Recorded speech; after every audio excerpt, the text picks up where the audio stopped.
ఆకలితో అమ్మ నాకు అన్నం పెట్టి అంటే డొక్కా సీతమ్మ అంటే వచ్చి అన్నం పెట్టేది. అంటే ఈ స్ఫూర్తిని వచ్చే తరాలకి మనం ఒకసారి గుర్తు చేసుకోవాల్సిన అవసరం చాలా చాలా ఉంది.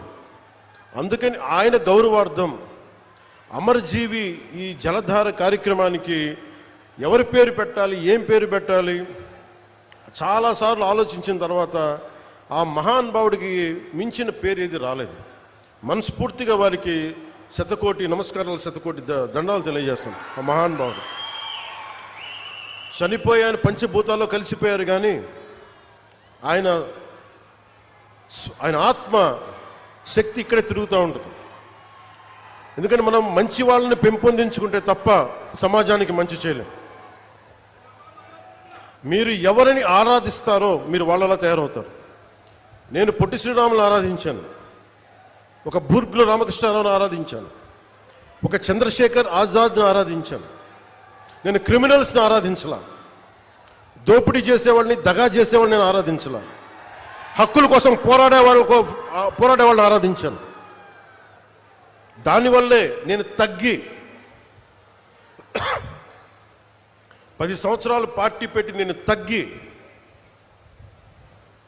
సీట్ల విషయంలో తగ్గి, అందరి చేత తిట్లు తింటా, ఒకడు అమ్మేశానని ఒకడు, ఇంకా దిగజారిపోయాను ఇంకొకడు, ఎవరు మాట్లాడినా నేను తగ్గింది. మీకు నేను ఈ నీటి సాక్షిగా చెప్తున్నాను, నేను తాగే నీళ్ళు సాక్షిగా చెప్తున్నాను, అమరజీవి జలధార సాక్షిగా చెప్తున్నాను. రాష్ట్రానికి మంచి జరగాలి, మీకు మంచి జరగాలని నాకు స్వార్థమే లేదు. నాకు జీవితకాలం వాటర్ బాటిల్స్ కొనుక్కొని పెట్టుకోవచ్చు. నేను ఎప్పుడు జీవితంలో కలగనలా వాటర్ బాటిల్ కొనుక్కొని నీళ్లు తాగాల్సి వస్తుంది పెరిగేటప్పుడు. దట్టు ముఖ్యంగా మరి గోదావరి జిల్లాలో గోదావరి తీర ప్రాంతం పారే కాలం ఇది, నేల ఇది. ఇక్కడ కూడా నీళ్ళ కరువు వస్తుంటే నేను ఎప్పుడు కళ్ళలో కూడా ఎవరు ఊహించున్నాం. ఒకసారి మీ ఇంట్లో మీ పెద్దల్ని, మీ తాతల్ని, మీ అమ్మల్ని అడగండి, మీ నాన్నగారిని అడగండి, వాళ్ళు చెప్తారు ఎప్పుడు ఊహించున్నాం.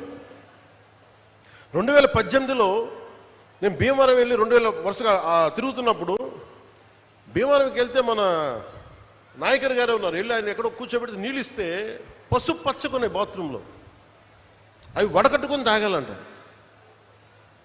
నా తల తిరిగిపోయింది. నాకు ఏమైపోయినాయి అంటే భూగర్భ జలాలు కలుషితం అయిపోయినాయి.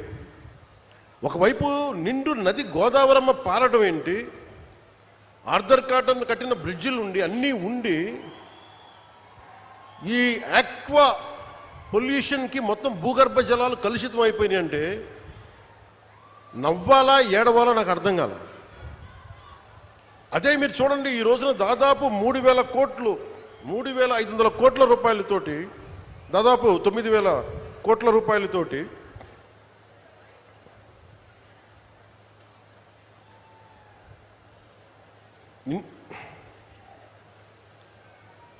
$9,000. ఇది ఎంత బడ్జెట్? ఇది 9. What is the budget? 9 budget ఎంత ఉంది? 7,900 తోటి మనం ఈ ప్రారంభిస్తున్నది. నిజంగా మనకి నీళ్లు కలుషితం కాకుండా ఉండుంటే ఎన్నిటికి ఉపయోగించేవాళ్ళో మీకు తెలియదు. మీ పిల్లల భవిష్యత్తుకి, మీ కాలేజీలకి, మీకు ఏదైనా స్కిల్ డెవలప్మెంట్. కానీ నీళ్లు కలుషితం అయిపోయి in the name of development, in the name of commerce ఉన్న ప్రకృతి వనరులను చంపేసుకొని మనం ఈ రోజున వీటి ఖర్చు పెడుతుంటే చాలా బరువు హృదయంతో చెప్తున్నాను, చాలా బాధేస్తుంది. నా కోసం కాదు, మనందరి కోసం. బిడ్డలకి కనీసం ఈరోజు ఢిల్లీలో చూస్తే పొల్యూషన్ వచ్చేస్తుంది. ఒకసారి ఢిల్లీ గాలి పీల్చుకుంటే 20 సిగరెట్లు తాగినంత పొల్యూషన్ మనకి గుండెల్లోకి వెళ్ళిపోద్ది, ఊపిరితిత్తుల్లోకి. నీళ్లు ఇట్లా కలుషితం అయిపోయినాయి. సో అందుకనే నేను జనసేనలో కీలకమైంది పర్యావరణాన్ని పరిరక్షించే అభివృద్ధి ప్రస్థానం ఉండాలని అందుకని ప్రతిపాదించింది నేను. ఇది మనం అర్థం చేసుకోకపోతే ఏమైపోద్దంటే పిల్లలకి మనం ఏమిస్తాం, మీరు అందరూ 1,000 కోట్లు ఇవ్వండి, ఆస్తులు ఇవ్వండి, తాగడానికి స్వచ్ఛమైన నీళ్ళు ఇవ్వలేరు, తాగడానికి స్వచ్ఛమైన గాలి అయితే ఇవ్వలేరు. అందుకని ఇది మనందరి బాధ్యత ఇదంతా. సో దాన్ని ప్రధానమంత్రి గారు ఈ రోజున మనకి ఇంత 1,000 కోట్లు వచ్చినాయి అంటే ముందుగా మనం కృతజ్ఞత చెప్పుకోవాల్సింది. ఒకే ఒక వ్యక్తి, గౌరవ ప్రధాని శ్రీ నరేంద్ర మోదీ గారు. ఎక్కడో ఢిల్లీలో కూర్చొని ఆయన ఇక్కడ కూర్చొని మన గోదావరి జిల్లాలకు సంబంధించి, ఆంధ్రప్రదేశ్ నలుమూలల జిల్లాలకు సంబంధించి ఈ నీటి శుద్ధి చేసిన నీళ్ళు ఇవ్వాలన్న ఒక ఆలోచన ఈరోజు ఇంత బడ్జెట్ ఇచ్చింది. ఇది జేజేఎం, జల్ జీవన్ మిషన్. దీనికి ఇన్ని వేల కోట్లు ఇచ్చారు. ఎందుకు లేట్ అయింది మీరు మాట్లాడితే మొన్న ఈ మధ్యన ప్రతిపక్షం లేని గత కాలపు ముఖ్యమంత్రి వారి పార్టీ వాళ్ళు మాట్లాడుతూ ఉంటారు. అంటే వాళ్ళకి ఈ సందర్భంగా వాటే తెలియజేయాలనుకుంటున్నా, మీరు అధికారంలో ఉన్నప్పుడు మీ బెదిరింపులకి మేము భయపడలేం. మీరు అధికారంలో ఉన్నప్పుడు మీరు చేసే దౌర్జన్యాలకి మేము భయపడలేం. అలాగే మిమ్మల్ని తగ్గించడం కూడా నాకు ఇష్టం లేదు. కానీ మీరు బాధ్యతగా మెలగకుండా ఒక్కొక్కరిని చంపేస్తాం, మళ్ళీ మేము వస్తాం అని మీరు పిఠాపురం లాంటి చోట కూడా మీరు చిన్నపిల్లల మధ్యలో కాస్ట్ ఫీలింగ్స్ పట్టుకొస్తే మిమ్మల్ని, మీ అధోగతికి నేను ఏం మాట్లాడను, మీ దిగజారుడుతనానికి నేను ఏం మాట్లాడను. ప్రకృతిని ప్రేమించేవాడు, తల్లిదండ్రులను గౌరవించేవాడు చేసే పనులా ఇవి? పిల్లలకి కులాలను పట్టుకొస్తామా, ఆపాదిస్తామా? వేరే దారులు లేవా మీకు పాలిటిక్స్ గురించి మాట్లాడడానికి? సిగ్గుందా ఒక్కొక్కరికి అలా చేసే వాళ్ళకి? మాకు నోరు లేదనుకుంటున్నారా?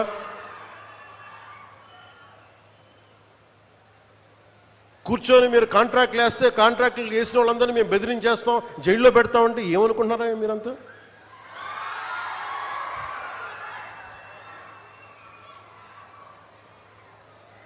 మేమేం మాటలా గుర్తుపెట్టుకోండి. అలా బెదిరించే సమూహం ఎవరైనా సరే,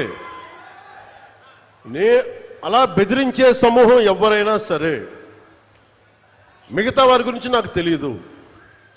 పవన్ కళ్యాణ్కి అధికారం ఉన్నా అధికారం లేకపోయినా పవన్ కళ్యాణ్ ఎప్పుడు పవన్ కళ్యాణ్ లాగే ఉంటాడు, భయపడ్డం. చాలా ఇంట్లోంచి బయటకు వచ్చేటప్పుడు తిరిగి వెళ్తాం లేదు అని డిసైడ్ అయ్యే వస్తాం.